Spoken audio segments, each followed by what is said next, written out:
and manganese. So for such a long time now, they have been producing minerals from the earth. And so if you can see straight ahead, those are the fences I was telling you about, corrugated roofing sheets that are blocking people's view. But if you look through the gaps, you can see what appears to be massive destruction of the environment. So, fortunately for us, there's a breach in the fence, and the view opens out to a lot of destruction. Earlier on, I spoke to 2 residents of the community, and they claim that there are 13 excavators down there. And there's a stream here which has been polluted, and lots of earth has been dug up, and people are doing illegal mining, also known as Galamsey. Now, if you look down this valley, you can see that there are crops there. I can see plantain and other crops, some maize. So it appears that the farming lands have been taken over by the people who are doing the mining here. And if you look way down into the distance, you see people hard at work. There's somebody with a yellow bucket of some sort on the head, walking. You can see areas where there's a man standing there in a dark outfit, and areas where the water is crazy. And to think that this mining activity is encroaching on people's residences, because now you have a house there which is bordering this mining activity that's going on. When I spoke to those residents of the town, they asked a rhetorical question: what are they looking for? What are they looking for? It's a good question. Makes sense. Just what are they looking for? I mean, how much gold can you get out of the ground? And then just today on our way, we were listening to a news report where the lands minister is basically saying that it will be very hard to put a ban on small-scale mining because it may collapse the economy. Well, that's his view. Everybody's thinking about money, but have you stopped to think about the environment? I mean, if these are farms which produce our food close to river bodies, which are sources of water, and they are being destroyed, are we not already in a crisis? Is this not already an emergency? I mean, looking at the level of destruction that we see here, and people are at work. You know, they're moving around, doing their work. They'll tell you that this is all they can do. And if you take away these jobs, what would they do next? I mean, as a journalist, we know that most news stories have a 1-week cycle, tops. When something happens, and as a PR person, if you sit it out for a week, this news blows away. But it seems like all of a sudden, people have gotten up and realized that this whole Galamsey thing has gone to an emergency point. And so this news has now been running as a major news headline back to back for about 2 weeks now. And so you have the Ghana Bar Association calling for action, the Ghana Medical Association calling for action, the teacher union, Asantini has called for action. Recently in the Achim area, some youths went and basically shut down an illegal mining operation and handed over the equipment to their chiefs. So it almost seems as if things are coming to a head, and people are belatedly waking up and thinking, wow, we're in trouble, and something has to be done. In spite of all of this, there's still a call for dialogue, and I'm thinking, what dialogue again? What are you going to be talking about again, really? Is it not as clear as the nose on your face that this kind of level of distraction has gone beyond dialoguing?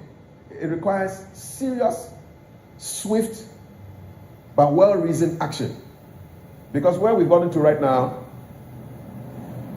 it's not a bit funny anymore. So this is Konongo. Konongo is known for gold and manganese mining.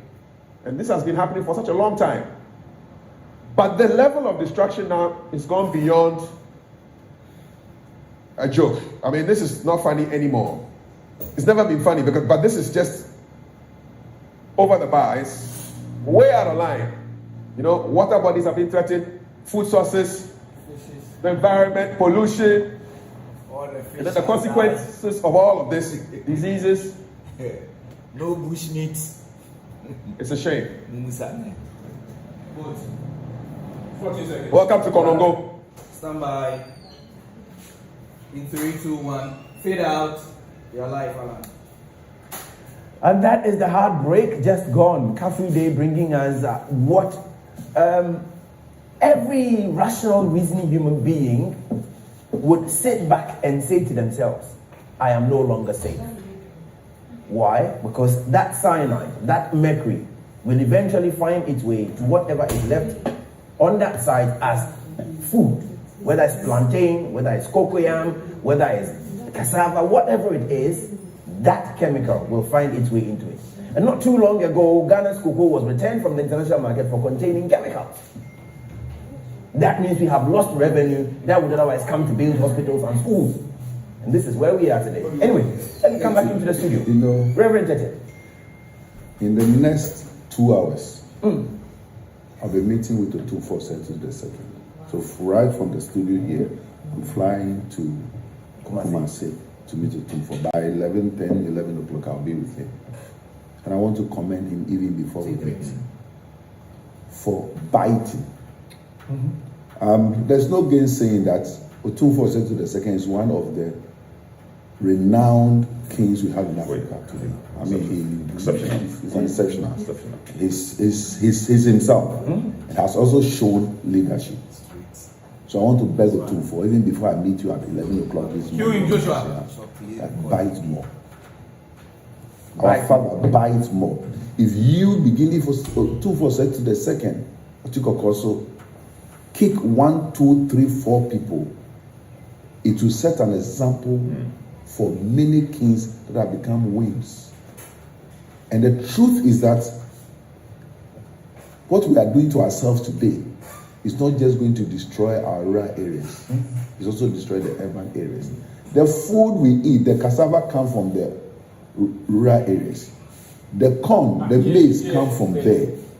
The rice comes from there. The tomatoes, the onion, every crop we eat in the urban areas come from there. And if it's that same water that is servicing them, chemicals are leading through us, and homes are being destroyed every day. So I want to urge every Ghanaian to make sure we take this thing very seriously. The question is that, what are our leaders in all the districts and the zones doing? It's not enough to put on the police uniform and say, I'm a district commander, I'm a regional commander. You should be able to act. And it's also not enough to sit in the army headquarters or the police headquarters and decide what your position is. Let's put our hands on deck and let's work. I'm getting very concerned. The excavators, the machines, the equipment that are used to extract these things, don't go through the. No, I keep saying this thing. They travel on it the goes through customs. Wasn't the expression I used? Yes. Oh, I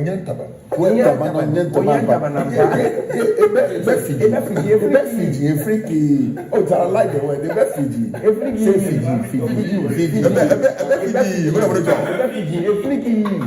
So somebody who gives the license is that no shame anybody who is part of what I say. Take 3 short form. That's just a handful of people because of greed. And trust me, we all know that people in certain high places that because of what is that the only one you mentioned? the close of one eye, that prosperity will jet all of us. I pray that God. I listened to Kuchacha made some pronouncement. As rude as it was, I think he was right. He said he was cursing anybody. How about that? He said he was cursing anybody who is part of it. I said, come to that, this thing can go a long way. If you drink water, you are cursed. If you eat food from it, you are cursed. If they give you cold food, you are cursed. It may bounce back to us. So let us pray that we don't take this thing for granted. No. But for those of you who don't seem to see the effect, Galamsey is not something we can eradicate. We can clear the person now. The mercury and the chemical that are being used, it will take us Let's ask questions of some of the moves that has been made in the past in an attempt to curb or stop, and some has called it lip service. We heard of Operation Vanguard, Operation Galamsey, Operation Calm Lights, Operation Hawk, all these involving the military and the police. Not only those from the various mining areas, but also some from Accra. In the event, we lost Major. Have we really? I was there. I was in the Chobwase, and if you know what I know and what I heard, it's sad. Have we really? I saw the death place where Major Mahama was killed. I was there physically. I did a crusade in the Chobwase. In fact, that was the first time the king of Obuasi himself had to go back to the Chobwase. We took him in the Air Force plane. You can quote me anyway, of course, I'm on national TV. We took the king, who has not been back to the Chobwase in a very long time, and he was crying throughout. It took us 1 hour to fly from the Air Force base to the Chobwase.